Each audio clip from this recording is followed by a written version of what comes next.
Egghead, Kizaru, CP0, Sword. One Piece está chegando ao seu grande clímax. Depois de mais de capítulos no mangá, Oda conseguiu concatenar uma história tão delicada e tão meticulosamente preparada que ela irá explodir, com todos os personagens que ainda têm um papel nessa trama se tornando mais importantes do que nunca. Um pequeno fio no tear do destino da obra pode mudar completamente uma peça. One Piece.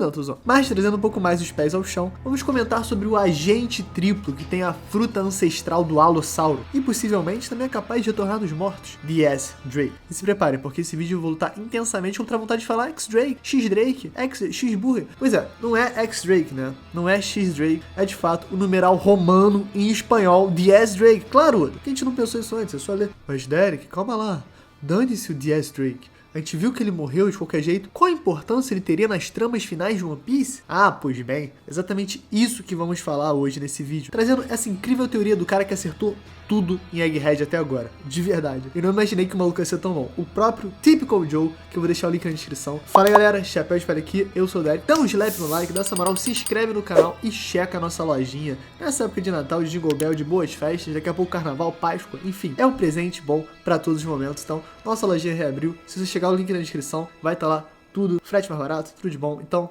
é isso, galera. Muito obrigado por apoiar. Alanzito, chama a vinheta e let's go pra teoria.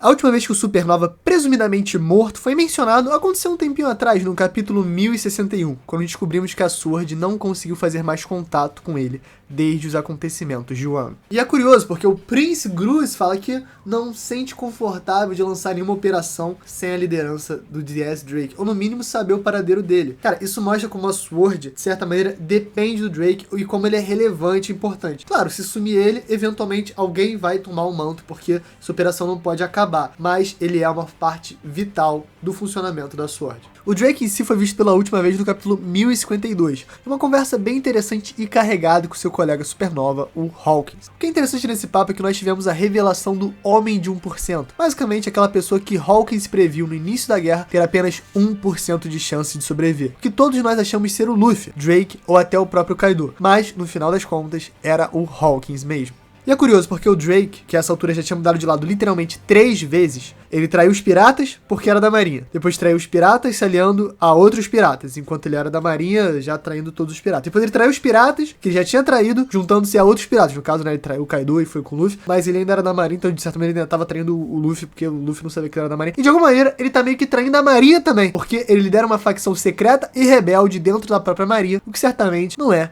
permitido. Drake, você é um grande traíra, mas eu tô fechado contigo, porque você é um dinossauro e eu tenho, sim. E eu favoreço, sim, os dinossauros. Agora, se o Sakazuki já ficou tiltado com o que o Fujitora fez em Dressrosa e já meio que baniu ele das bases da marinha até ele consertar o seu erro, imagina o que ele não faria descobrindo que DS Drake já pulou de aliança umas 18 vezes diferente. Mas vai que o Sakazuki também é da Sword. A gente às vezes não fala disso, mas tem aquela história de capa que ele tem uma espadinha no braço. Provavelmente não é, mas vamos ficar de olho. Bom, isso é história para outro vídeo. Enfim, nosso traidor profissional pergunta por que o Hawkins não mudou de lado também. Essa revelação complementa todo o arco do nosso mago tarólogo, já que como ele sabia que estava praticamente morto de qualquer jeito, ele imaginou que não valeria a pena mudar de lado. E aí nos perguntamos qual é a verdadeira lealdade do Drake, aonde ele está se aliando, quais são suas verdadeiras intenções, qual é a sua justiça. Porque além de estar parcialmente morto, o Drake certamente agora é visto como um traidor pelo governo mundial, já que ele atacou diretamente um agente da CP0. No capítulo 1042, nós vemos o contra-almirante cravando uma espada nas costas do Guernica, um agente do chapéu de coco da CP0. E aí existe uma simbologia muito forte para destrinchar nessa cena. A coisa que mais chama a atenção para mim é a escolha da arma. O líder da Sword está usando uma espada contra um agente da CP, a Aegis Zero. Sabemos que a Aegis vem do grego para escudo, e até por isso sempre teve essa tensão entre a espada e o escudo. Essas duas organizações antagônicas que estavam sob o polo de poder do governo mundial e marinha. Outra coisa marcante é por onde o Drake vem. Ele pega a espada e pum, pelas costas, ele crava o agente da CP0. Isso, claro, é poético, porque é uma traição, né? Você vai no ponto cego da pessoa, tanto fisicamente quanto metaforicamente, porque você não espera até, pum, acontecer. E a cereja do bolo nesse quadro é o diálogo, quando ele comenta com Guernica sobre fazer a própria justiça. E sobre essa fala do Drake, o Guernica reage dizendo invejá-la. Isso representa como aqueles presos ao governo mundial são roubados de suas próprias escolhas e princípios, até certo ponto. Nós vemos o pesar de Guernica em seguir as ordens do governo mundial para interferir na luta entre Kaido e Luffy, algo que claramente não queria fazer, mas que ele tem que obedecer porque essa é a natureza da sua função. Isso conflita diretamente com a própria ideia da SWORD, uma organização secreta que pode operar com mais liberdade dentro da marinha, sem depender das motivações ideológicas do governo mundial, assim permitindo que seu líder contra-ataque, seguindo a sua própria justiça. Mas qual é essa justiça do Drake de verdade? Ela pode ter outro significado e não ser necessariamente algo que se alinha com a própria SWORD. É curioso como ele não conseguiu ser contratado pelo Bruce, porque claro, isso pode indicar que ele tá morto, mas também pode indicar que ele não quer retornar aos braços da SWORD nesse momento. Em especial agora que o Kobe foi capturado pelo Barba Negra, como a gente viu no capítulo 1059. Além disso, ele certamente será caçado como alguém que traiu o governo mundial, já que Guernica sobreviveu ao seu ataque e provavelmente reportou as suas atividades e traições para o alto escalão. Então temos um Drake isolado, sem ter apoio dentro da marinha e também sem uma tripulação pirata para usar, o que o levaria a tomar outro rumo para que possa propagar a sua própria justiça. E entre as ilhas de Wano, existe algumas possibilidades bem interessantes que complementariam o enredo do Drake. Hey kitty girl, it's a world, hey kitty... Assista RuPaul Drag Race, Alan. O bagulho é o bicho. Começando pela mais óbvia, Egghead. Por mais que os Chapéus de Palha estejam escapando agora, ele ainda pode aparecer nessa ilha, ou até já está sendo tratado em alguma instalação pelo Vegapunk. Apesar que essa hipótese fica mais escassa a cada capítulo que passa, né? Já que o Chapéu de Palha e o Doutor parecem estar se afastando do local, mas a tensão ainda permanece no ar. No entanto, tem um detalhe interessante, o próprio D.S. Drake foi o cara que notou que os lasers do Pacifistas eram muito parecidos com os lasers do Kizaru, lá em Sabaody, 500 capítulos atrás. Então, por mais que esteja em dúvida essa questão de ser de fato o fator de linhagem do Kizaru, porque, como o Vegapunk disse, é muito difícil produzir essas características de frutas Logia, a gente sabe que a Pika Pika no Mi é uma fruta Logia, ainda existe essa conexão bem curiosa entre Kizaru e Drake, e claro, tudo que eles podem saber um do outro de dentro da marinha, no por trás das cenas.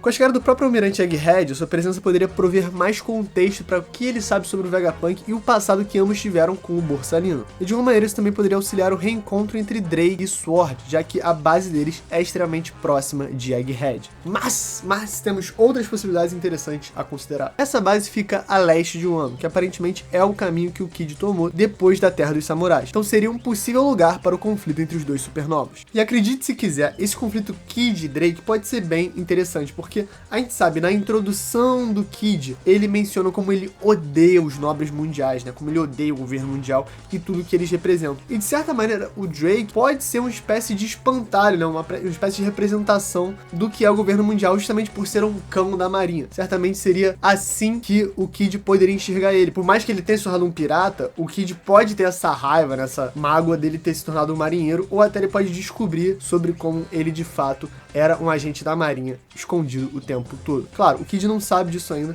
mas isso pode se desenrolar na trama. De qualquer jeito, o Drake pode ser meio que um foco desse ódio do Kid, e a gente pode expandir esse ódio do governo mundial. E claro, o Drake também odeia o governo mundial, de certa maneira. Ele é da SWORD, que é contra os agentes da CP0, uma organização secreta dentro da marinha. Então, imagina o que um contando pro outro, um ali conversando com o outro e batalhando, podem destrinchar desse tipo de enredo. Seria, no mínimo, curioso. Quem sabe até uma aliança pode acontecer a partir desse conflito inicial. Não é difícil imaginar um Drake sem opções propondo se aliar ao Kid. Quem sabe até o ajudando a alcançar Elbaf e se encontrar com o homem da cicatriz das chamas, Jaguar de Sol. O Drake tem sua própria motivação, seus próprios propósitos, e ele pode até tentar usar o Kid para chegar mais perto deles, mais perto talvez de uma verdade que ele nem saiba que exista ainda. O que nos leva à última possibilidade de Drake para o seu futuro, que para mim é uma muito interessante. Vai que Drake chega na ilha Yukiryu, bem no ápice do confronto entre Trafalgar Law e Marshall D. Teach. As histórias de Drake e Law sempre se cruzaram, desde décadas atrás, quando na Ilha Minion, o Doflamingo matou entes queridos dos dois. No caso, D.S. Barrow, o possuidor original da Opera no Mi, pai de D.S. Drake,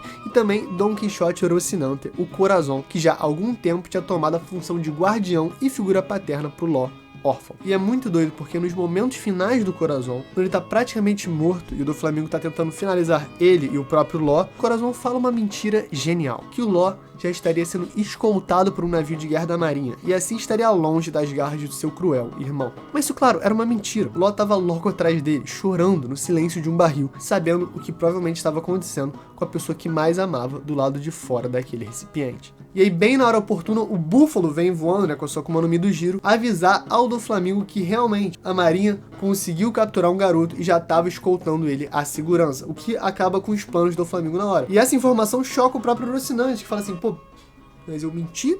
Por que ele tá confirmando a minha mentira, sendo que eu sei que é mentira? Mas não era mentira. Na verdade, o Búfalo tá falando a verdade, só que essa criança não era Trafalgar D. Waterlaw, na verdade, era o próprio D.S. Drake, o filho de D.S. Barrow, que morreu nas mãos do Don Quixote, do Flamingo. Claro, no confronto entre Law e Barba Negra, D.S. Drake pode ser vital para salvar o cirurgião da morte e possivelmente resgatar até o Colby, o seu parceiro da sorte. Salvar o cirurgião da morte. Da morte, ele é o cirurgião da morte, precisando ser salvo da morte, vai chegar o nosso querido Alossauro, vai fazer a Alossaurice, não sei. Vocês lembram do Battle Royale que o Oda falou na Jump Festa? Tem até vídeo aqui no canal. Pois é, muitas teorias sobre ser entre Shanks, Luffy, Barba Negra, etc, em Elbaf. Claro, seria uma delícia, né? Eu já fiz um vídeo também sobre o Ragnarok, sobre a possibilidade dessa grande guerra apocalíptica em Elbaf. Mas, e se na verdade o Oda estiver falando de algo que vai acontecer bem mais cedo que isso? E aí a gente tem uns candidatos muito interessantes. A gente já estabeleceu o conflito entre Law e Barba Negra, e como faria todo sentido para que o Drake aparecesse lá também. A gente também sabe pela história de capa que o Teach sequestrou a Pudding através do Kuzan, que certamente faria que o Katakuri pudesse liderar os remanescentes dos Piratas da Mama para resgatar não só sua irmãzinha, mas também alguém que pode despertar o terceiro olho e ler poneglyphs. Sabe que a Pudding é da tribo dos Três Olhos, ela tem a sua habilidade latente. Então,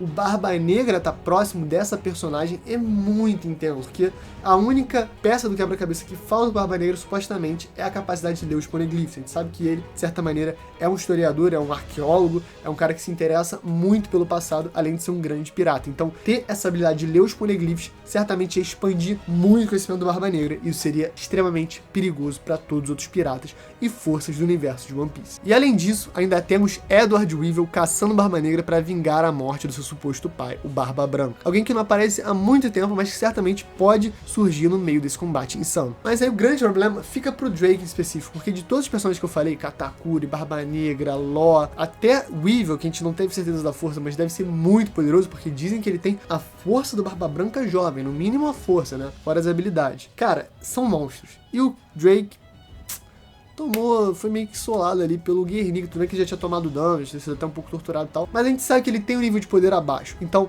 a função dele nunca vai ser chegar no combate no X1 e descer a porrada. Eu acho que o Drake, por mais que seja muito forte, vai ter algum papel mais específico, talvez salvando o Kobe, talvez sendo a ponte para uma troca de reféns, ou algum tipo de papel desse. O fato é que ele tá super isolado, talvez nem na Sword ele possa confiar, porque ele não sabe o quanto o governo mundial conseguiu influenciar na marinha, e aí, digamos que ele consiga fechar com a Sword, mas tenha sido completamente banido da marinha, entendeu? Como é que ele vai operar? Não vai conseguir, tipo assim, vai ter que ser um personagem secreto dentro da organização secreta da marinha, o que atrapalha muito, né? Porque a graça da Sword é que ela pode fingir que é a marinha e fazer coisas que piratas normais e outros personagens não teriam acesso. Então, será que o Drake, pensando assim em tudo isso que eu falei, será que ele não pode virar um revolucionário? Será que de alguma maneira ele não pode alcançar o exército revolucionário, trazer muitas informações sobre a Sword, sobre a marinha, e aí dar a última virada de casaca, mas mostrando que a própria justiça dele é o que importa no final? E se essa justiça se alinha com os revolucionários, que assim seja, cara, acho que seria bem interessante. Acho que com tudo foi levantado aqui, seria uma opção muito boa, mas pra aparecer agora, acredito que Egghead é o lugar que D.S. Drake vai reaparecer, ou no mínimo, ainda nesse arco do Vegapunk, porque Kizaru tá fechando o cerco, existem vários navios de guerra da marinha chegando, vão ter vice-almirante, vão ter almirante, vai ser um ponto de ebulição. Eu acho que o Drake não simplesmente morreu, porque senão o Prince Grudge não teria falado, não, vamos esperar o Drake pra Sword se mover. O Oda não vai deixar a Sword de escanteio por tanto tempo assim. Então, galera, essa teoria, checa o link na descrição. Pega nossa lojinha também, que tá o bicho que tá de volta. Bom, final de ano, tudo certo, tudo bom. Obrigado por todo mundo que assistiu. Se inscreve, dá o slap no like. E é isso, galera. Valeu! Pode palha secreto. Cara, na moral, muito divertido gravar vídeos com o Lip, muito divertido tá junto, assim. A gente tá gravando Resposta de Palha direto, tá sendo muito maneiro. E comenta aí algum vídeo que vocês gostariam que a gente tivesse junto, assim, sabe? Acho que seria maneiro saber de vocês. E quem ouve Pode Palha Secreto, claro, tem opinião muito mais pesada, opinião graúda, opinião de respeito. Então, vocês, a elite da elite da elite, da alta cúpula de One Piece, Isso é muito importante pra mim. Então, galera, é isso. E valeu, muito obrigado.